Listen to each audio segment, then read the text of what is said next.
वो देखो जो गुरु ग्रंथ साहिब की बेदबी कर रहा था, अपमान कर रहा था, वो जायज़ बनता है, वो कर देना चाहिए था। अगर मेरे सामने भी ऐसा कोई करेगा मैं भी कर दूंगा। सोचो मैं हिंदू धर्म से हूँ, मैं सिख धर्म को, गुरु ग्रंथ साहिब को मानता हूँ, और ये भूल गए हैं इनके घर पे मतलब भगवत गीता नहीं है, रामायण नहीं है, वेद नहीं है, ये क्या जानते हैं उसके बारे में।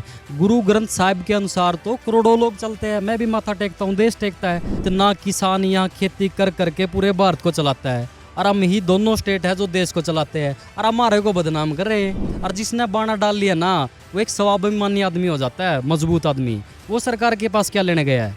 तो कहीं ना कहीं इसमें भी रोल है, गद्दारी कर दी उसने, गलत कर दिया, और सारे नियंग साथियों पे सवाल खड़ा करवा दिया उसने। तो आपको लगता नहीं कि किसान लीडरशिप ही किसान मोर्चे को कहीं ना कहीं सीधे या सीधे उल्टे तरीके से कमजोर कर रही है? योगेंद्र यादव है साथी, वो कई दिन पहले अपने टिक्का टिप्पणी कर रहा था कि गलत हुआ वो लखविंदर वाला। तो मतलब उसको पता ही नहीं है गुरु ग्रंथ साहिब का मानते कितना है। हम उसके लिए कुर्बानी दे देंगे, हम उसके लिए अड़ जाएंगे। मेरे पाई गांव पड़ता है, मेरा बड़ा गांव पास में, 19 साल का लड़का शहीद हो जाता है, हम जवाब देने योग्य नहीं है। वो तो पूछते भाई क्या होगा, ये तो गद्दारी करेंगे, और गद्दारी हम होने नहीं देंगे। आंदोलन लंबा चले, 2 महीने चले, 4 महीने चले, 6 महीने चले, जो गद्दारी करे वो टांगਿਆ ਜਾਏਗਾ। ਸੰਗਤ ਜੀ, ਅਸੀਂ ਉਚੇਚਾ ਤੌਰ ਦੇ ਉੱਤੇ ਅੱਜ ਪਹੁੰਚੇ ਹੋਏ ਹੈਗੇ ਆ ਸਿੰਘੂ ਬਾਰਡਰ ਦੇ ਉੱਤੇ। ਸਾਡੇ ਨਾਲ ਮਨਜੀਤ ਅਰੋੜਾ ਸਾਡੇ ਭਾਈ ਸਾਹਿਬ ਸਾਡੇ ਨਾਲ ਜੁੜੇ ਨੇ, ਹਰਿਆਣਾ ਤੋਂ ਨੇ, ਔਰ ਖਾਸ ਕਰਕੇ ਅਸੀਂ ਇਹਨਾਂ ਦੀ ਗੱਲ ਕਰ ਦਈਏ ਕਿ ਜਿਸ ਵੇਲੇ ਮੋਰਚਾ ਲੱਗਾ ਹੈਗਾ ਸੀ ਹਰਿਆਣੇ ਤੋਂ, ਪੰਜਾਬ ਤੋਂ, ਜਦੋਂ ਸਾਡੇ ਨੌਜਵਾਨਾਂ ਦੀ ਟਰੈਕਟਰਾਂ ਦੀ ਟੀਮ ਆਈ ਸੀ, ਤਾਂ ਉਸ ਵੇਲੇ ਵੀ ਇਹਨਾਂ ਨੇ ਬਾਰਡਰ ਤੋੜਨ ਦੀ ਗੱਲ ਕਰ ਲਈ ਹੈ, ਜਾਂ ਜਿਹੜੇ ਸਰਕਾਰ ਨੇ ਬੈਰੀਕੇਡ ਲਾਏ ਸਨ ਉਹਦੇ 'ਚ ਵੀ ਬੜੀ ਮੋਹਰੀ ਆਪਣੀ ਸੇਵਾ ਨਿਭਾਈ ਹੈ। ਤੇ ਆਪਾਂ ਇਹਨਾਂ ਨੂੰ ਫਤਿਹ ਦੀ ਸਾਂਝ ਪਾਉਂਦੇ ਹਾਂ ਜੀ। ਵਾਹਿਗੁਰੂ ਜੀ ਕਾ ਖਾਲਸਾ, वाहिगुरु फतेह जी। आज आप आए हो यहाँ पर सिंघू बॉर्डर पर, क्या कहोगे सारे मसले के ऊपर? देखिए लगातार आज नहीं आए, हम लगातार यहीं डटे हैं 11 महीने से, और जो हमारा आंदोलन है वो शांतिपूर्ण चल रहा है। यहाँ कई दिन से फंडा चला हुआ है नियंग साथियों वाला। जो नियंग साथी यहाँ बैठे हैं, आंदोलन की मजबूती यहाँ दे रहे हैं, उन्होंने 11 महीने से यहाँ सेवा की है और निस्वार्थ सेवा की है। और जो एक साथी का जो लगा दिया है, वो साथी कौन है? लखविंदर। वो देखो जो गुरु ग्रंथ साहिब की बेदबी कर रहा था, अपमान कर रहा था, वो जायज़ बनता है, वो कर देना चाहिए था। अगर मेरे सामने भी ऐसा कोई करेगा मैं भी कर दूंगा।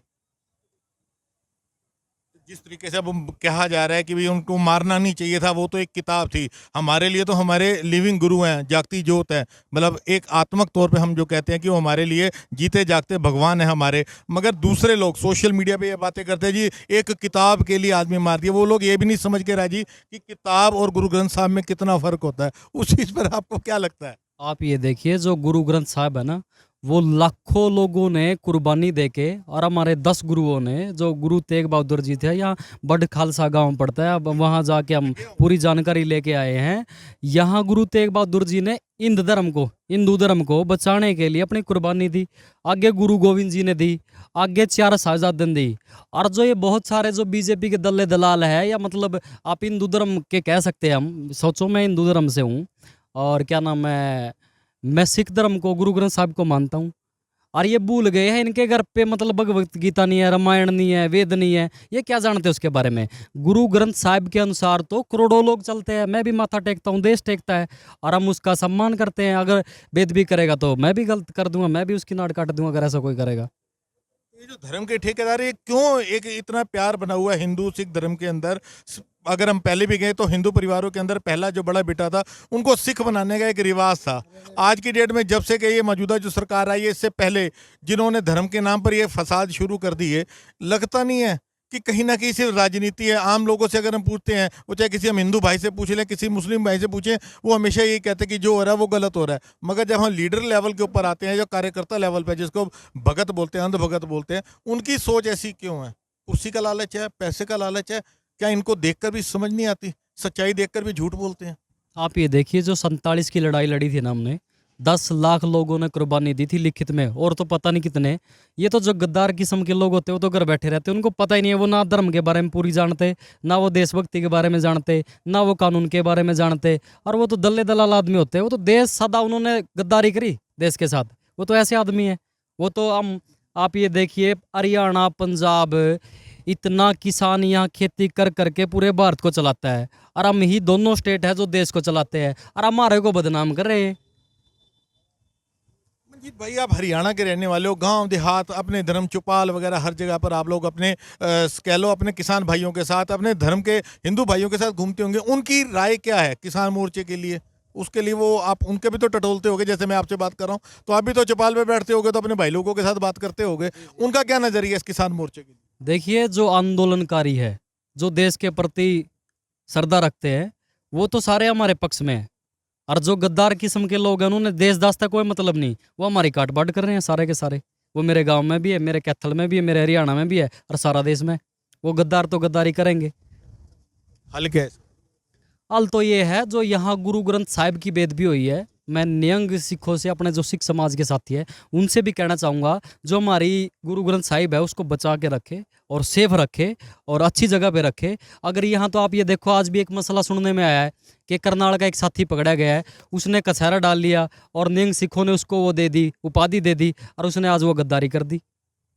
तो ऐसा नहीं दे देना चाहिए मेरे को। आप ये बोलो, अगर मेरे को बोल दे कि भाई सिख तेरे को बना रहे हैं, मेरे को पंजाबी आए, मैंने बाणा आए, कुछ करना आए, तबे देना चाहिए। इम्तहान में पास हो, सीधे भाषा में कहे तो। और देखो, ऐसा भी हो सकता, पता नहीं मैं गलत कह रहा हूँ ठीक कह रहा हूँ, जो बाबा अमन सिंह है यहाँ का, वो साथी ने लीला बाणा पहन रखा गुरु गोविंद वाला, गुरु गोविंद की फौज वाला, और शायद मैंने तो लागू उसने भी गद्दारी कर दी। वो उसकी मत कहाँ थे आगे, वो सरकार से बातचीत करने चला गया। सरकार से बात संयुक्त किसान मोर्चा करता, वो कहाँ चला गया?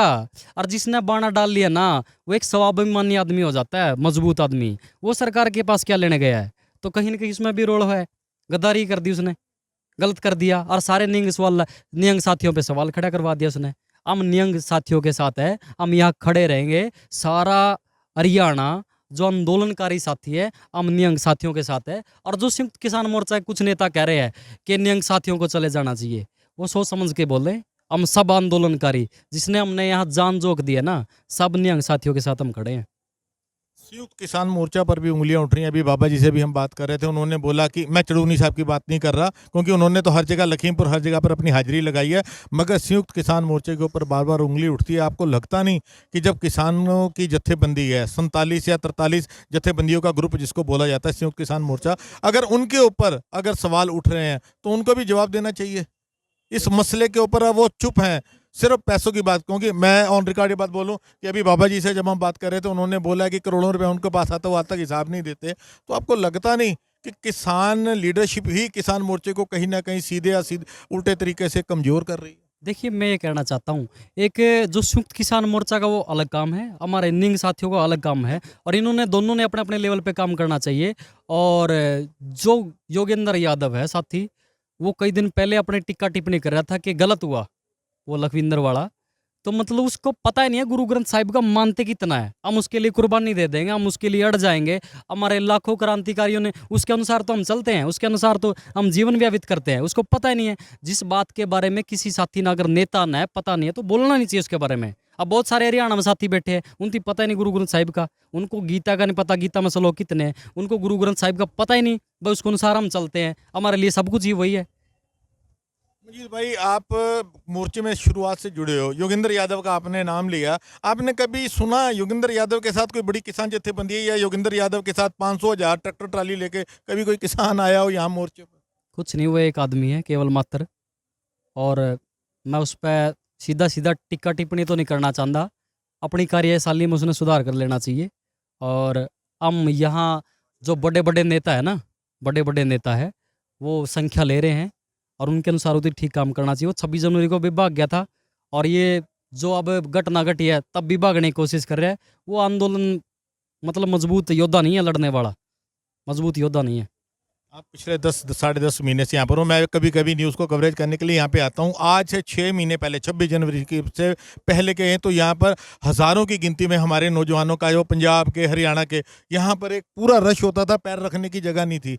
आज कहीं ना कहीं वो लोगों की गिनती कम हो चुकी है। तो आपको लगता नहीं है कि ये जो मोर्चे के लीडर कह लें, या जो ये वक्त बिताया जा रहा है, जितना वक्त बीत रहा है लोगों के दिल में, किसानों की बात कर रहा हूँ मैं, किसानों के दिल में मोर्चे के प्रति थोड़ा सा यार क्या करेंगे, यहाँ पर तो बैठना ही है, तो ये कहीं ना कहीं मोर्चे को नुकसान नहीं पहुंचा रहा? क्योंकि लीडरशिप कभी यूपी जा रही है, कभी ममता बनर्जी के बंगाल में जा रही है, कभी हरियाणा में घूम रही है, कभी काम हो रही है। इनका काम तो, माफ़ करना मैं ऑन रिकॉर्ड ये बात बोल दूं, कि इनका काम तो यहाँ था मोर्चे के आगे बैठकर मोर्चे की अगुवाई करना। अगर सीधी टक्कर सरकार से है, दिल्ली से है, तो दूसरी स्टेटों में उनके जाने का, महापंचायत करने का, कम से कम मेरा ये सवाल आपसे है कि मुझे इसका कोई लाभ नहीं दिखता। लड़के, यूथ, मैंने पहली बार हरियाणा के और पंजाब के नौजवानों को एक दूसरे के गले में बाहें डालकर जय किसान जय जवान के नारे लगाते हुए यहाँ पर देखा। आज वो नहीं दिखते, उसका कसूरवार आप किसको मानते हो? देखिए, पहली बात तो एक सीज़न भी चला हुआ है और हरियाणा पंजाब में कोई फ़र्क नहीं है, सबका खून गोत नात सब एक है। और दूसरी बात, संयुक्त किसान मोर्चा में अगर 40 आदमी है, 40 सहमत है, 10-15 आदमी गद्दारी कर रहे हैं, जो गड़बड़ कर रहे हैं ना, तो संयुक्त किसान मोर्चा उनको समझ पा रहा है और ये सब अब अलग अलग फांक पाड़ रहे हैं, नेतागिरी कर रहे हैं और इनका खुद का तालमेल नहीं है। जी भाई, नुकसान तो फिर किसानी को ही हो रहा है ना, वो कहीं का भी हो, इंडिया का, हरियाणा का हो, पंजाब का हो। अगर किसान मोर्चे को कोई ना कोई अंदर बैठकर तोड़ने की कोशिश कर रहा है या नुकसान दे रहा है, नुकसान तो हर उस किसान को है ना, जो बेचारा खेत में सुबह 4 बजे उठ के पानी दे रहा होता है। उसको तो नहीं मालूम ना कि मेरी अगुवाई करने वाला राजनीति खेल रहा है कि नहीं खेल रहा।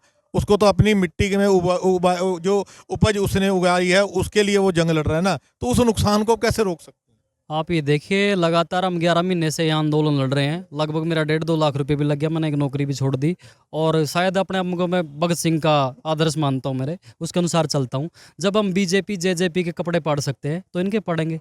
अगर इनमें सबूत प्रूफों के तौर पे फंस गए ना, इनको भी पाड़ेंगे हम, इनको थोड़े छोड़ेंगे। वक्त आ गया इनके भी कपड़े पाड़ने। हाँ, वक्त पाड़ लेंगे इनका, मतलब कपड़े पाड़ेंगे और ज़्यादा कुछ करना पड़ा तो टांग भी देंगे।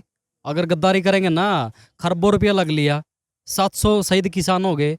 मेरे पाई गांव पड़ता है, मेरा बड़ा गांव पास में, 19 साल का लड़का शहीद हो जाता है। हम जवाब देने योग्य नहीं है। वो तो पूछते भाई क्या होगा, ये तो गद्दारी करेंगे और गद्दारी हम होने नहीं देंगे। आंदोलन लंबा चले, 2 महीने चले, 4 महीने चले, 6 महीने चले, जो गद्दारी करे वो टांगा जाएगा। आदमी जब ये गुरु ग्रंथ साहिब वाले टांगे जा सके और ये देश के लिए गद्दारी करेंगे, अन्न रोटी के लिए, ये भी टांगे जाएंगे। ਬਿਲਕੁਲ ਸੰਗਤ ਜੀ, ਬਹੁਤ ਵਧੀਆ ਔਰ ਬੜੀਆਂ ਕੌੜੀਆਂ ਔਰ ਖਰੀਆਂ ਗੱਲਾਂ ਸਾਡੇ ਇਸ ਹਰਿਆਣਾ ਦੇ ਭਰਾ ਨੇ ਕੀਤੀਆਂ ਨੇ ਕਿ ਜਿੰਨੇ ਵੀ ਇਸ ਮੋਰਚੇ ਦੇ ਨਾਲ ਦਰੋਹ ਕਮਾਇਆ ਟੰਗੇ ਤੇ ਉਹ ਵੀ ਜਾਣਗੇ। ਅਗਰ ਗੁਰੂ ਗ੍ਰੰਥ ਸਾਹਿਬ ਦੀ ਬੇਦਬੀ ਕਰਨ ਵਾਲੇ ਨਿਹੰਗ ਸਿੰਘ ਟੰਗ ਸਕਦੇ ਨੇ, ਤੇ ਅਗਰ ਕਿਸਾਨ ਮੋਰਚੇ ਦੇ ਲੀਡਰ ਵੀ ਕੁਝ ਪੁੱਠਾ ਕੰਮ ਕਰਨਗੇ, ਕਿਸਾਨ ਮੋਰਚੇ ਦੇ ਨਾਲ ਗੱਦਾਰੀ ਕਰਨਗੇ, ਤੇ ਉਹਨਾਂ ਨੂੰ ਵੀ ਟੰਗਣ ਦਾ ਕਿਤੇ ਨਾ ਕਿਤੇ ਸਮਾਂ ਆ ਗਿਆ। TV 84 ਉਚੇਚਾ ਤੌਰ ਦੇ ਉੱਤੇ ਸਿੰਘੂ ਬਾਰਡਰ ਦੇ ਉੱਤੇ ਪਹੁੰਚਿਆ। ਆਉਣ ਵਾਲੇ ਸਮੇਂ ਦੇ ਅੰਦਰ ਰੋਜ਼ਾਨਾ ਆਪਾਂ 27 ਤਰੀਕ ਜਿਹੜੀ ਕਾਲ ਦਿੱਤੀ ਹੈਗੀ ਨਿਹੰਗ ਜਥੇਬੰਦੀਆਂ ਨੇ, ਆਪਾਂ ਰੋਜ਼ਾਨਾ ਦੁਪਹਿਰ ਦੇ ਵੇਲੇ ਇੱਥੇ ਹੀ ਹੋਵਾਂਗੇ ਤੇ ਸਾਡੀ ਕੋਸ਼ਿਸ਼ ਹੋਏਗੀ ਹੋਰ ਭਰਾਵਾਂ ਦੇ ਨਾਲ, ਹੋਰ ਬਜ਼ੁਰਗਾਂ ਦੇ ਨਾਲ, ਨਿਹੰਗ ਜਥੇਬੰਦੀਆਂ ਦੇ ਨਾਲ ਜਿਹੜੀ ਕਹੀਏ ਕੌਮ ਦੀ ਔਰ ਮੋਰਚੇ ਦੀ ਸੱਚੀ ਸੁੱਚੀ ਕਹਾਣੀ ਹੈਗੀ ਹੈ, ਉਹ ਨਿਰੋਲ ਆਪਾਂ ਤੁਹਾਡੇ ਤੱਕ ਪਹੁੰਚਾਵਾਂਗੇ। ਲੈਣੇ ਸਾਡੇ ਵੀਰਾਂ ਤੋਂ ਇਜਾਜ਼ਤ। ਭਾਈ ਸਾਹਿਬ ਜੀ, ਵਾਹਿਗੁਰੂ ਜੀ ਕਾ ਖਾਲਸਾ, ਵਾਹਿਗੁਰੂ ਜੀ ਕੀ ਫਤਿਹ।